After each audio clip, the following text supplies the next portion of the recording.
Вітаем, вы слухаеце курс аўдыёлекцыі на палатно. Гэта серыя падкастаў пра дзікі захад. У ёй мы даследуем невядомыя тэрыторыі, легендарныя постаці і цікавыя гісторыі, якія сфарміравалі дзікі захад. Што робіць дзікі захад такім захапляльным? Легендарныя перастрэлкі, дзёрзкія разбойнікі ці суровыя праваахоўнікі. Магчыма, гэта дух прыгод і абяцання новага пачатку. Дзікі захад – гэта сумесь фактаў і выдумкі, міфаў і рэальнасці.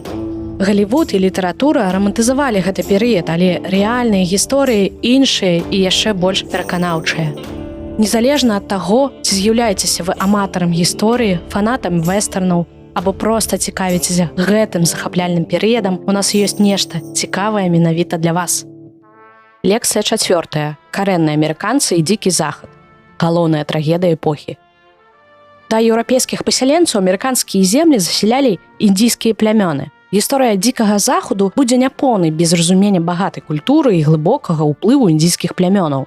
У гэтых плямёнах было складана уладкаванае грамадства, глыбокія духоўныя вераванні і моцная сувязь з зямлёй. Сіў, апачы, наваха, шаены і каманчы. Сіў, таксама вядомыя як лакота, дакота і накота, былі магутнымі і ўплывовымі. Яны жылі на вялікіх раўнінах, былі вядомыя сваёй культурай ваяроў, паляваннем на буйвалаў.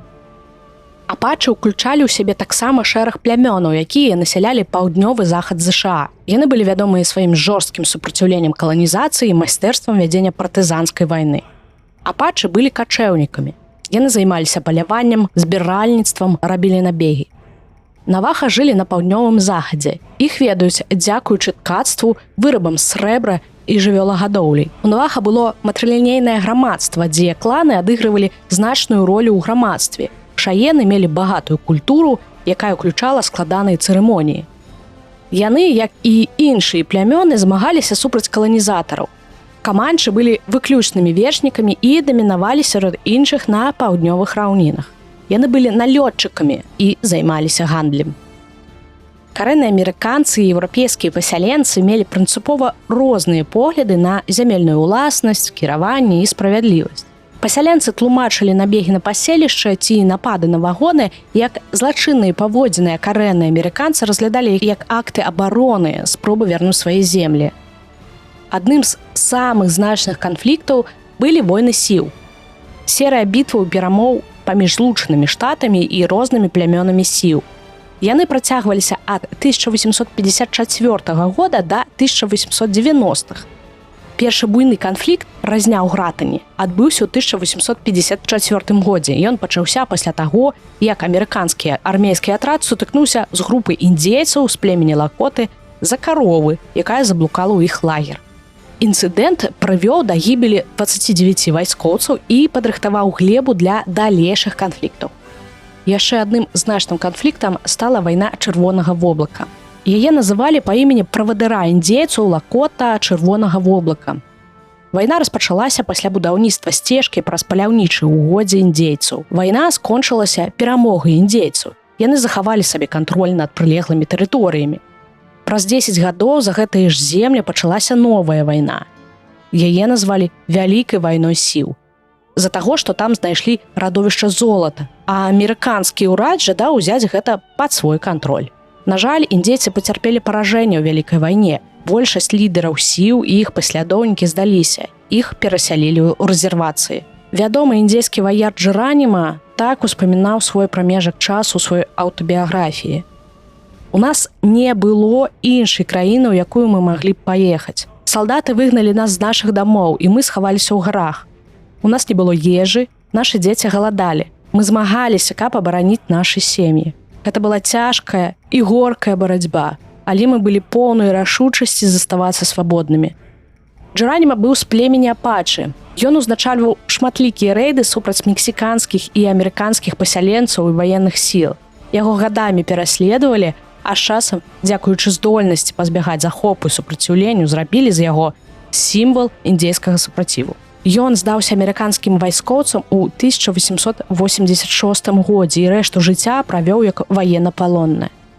Яшчэ адным славутым індзейскім ваяром быў шалёны конь. Ён быў лідарам племені Лакота, адыграў ключавую ролю ў некалькіх буйных бітвах супраць амерыканскіх войскаў у 1870-е гады.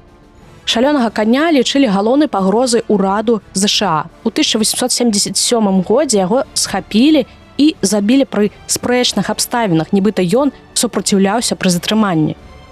У канцы 1880-х гадоў сярод сіл распаўсюдзіўся рэлігійны рух «Танец прывідаў». Урад ЗША разглядаў гэты рух як пагрозу, што прывяло да ўзмацнення напружанасці паміж пасяленцамі і карэннымі амерыканцамі.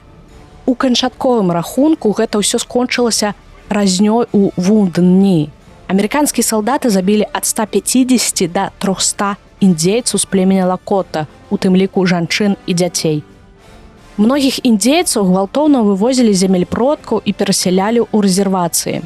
Страта зямель у спалучэнні з хваробамі, вайной і знішчэннем статкаў буйвалаў моцна ўплывалі на індзейскае насельніцтва і культуру. Рэзервацыі звычайна размяшчаліся на зямлі, якая была менш жаданай для пасяленцаў, часта непрыдатнай для традыцыйнага ладу жыцця індзейцаў. У 1830-е гады пачаўся працэс пад назвай «Дарога слёз». Амерыканскі ўрад пачаў перасяляць індзейскія плямёны. Асноўнымі пацярпелымі плямёнамі былі чэрокі, маскогі, семінолы, чыкасы і чокта. Разам іх назвалі 5 цывілізаванымі плямёнамі. Чэрокі законна супраціўляліся перасяленню, яны звярнуліся ў Вярхоўны суд ЗША. У справе Вустер супраць Джорджыя 1832 года суд пастанавіў, што нацыя чэрокі была асобнай супольнасцю, што законы штата не мелі сілы на іх тэрыторыях. Нягледзячы на гэтую пастанову, прэзідэнт Эндрю Джексон праігнараваў рашэнне Вярхоўнага суда і працягваў настойваць на гвалтоўным высяленні індзейцаў. Пазней невялікія фракцыі чэрокі падпісалі дамову на пераезд у абмен на кампенсацыю. Гэтая дамова была падпісана без згоды большасці народа і прывяла да далейшага супраціву. У 1838 годзе ўрад ЗША пачаў гвалтоўнае высяленне чэрокі з іх дамоў. Іх засялялі ў лагеры для інтэрнаваных, а потым прымусілі прайсці больш за 1000 міль да рэзервацый. Гэта падарожжа атрымала назву «Дарога слёз». Паводле ацэнак, каля 16 000 індзейцаў былі вымушаныя пакінуць свае дамы. Каля чвэрці з іх памерлі падчас шляху да рэзервацый. Падобнае тычылася і іншых племён. Падарожжа да рэзервацыі праходзілі пры любых умовах надвор'я. Моцны холад, спякота ці дождж. Усё роўна. Палітыка амерыканскага ўраду накіроўвалася на асіміляцыю індзейцаў. Дзяцей адпраўлялі ў школы-інтэрнаты, дзе ім забаранялася размаўляць на роднай мове і вызнаваць сваю культуру.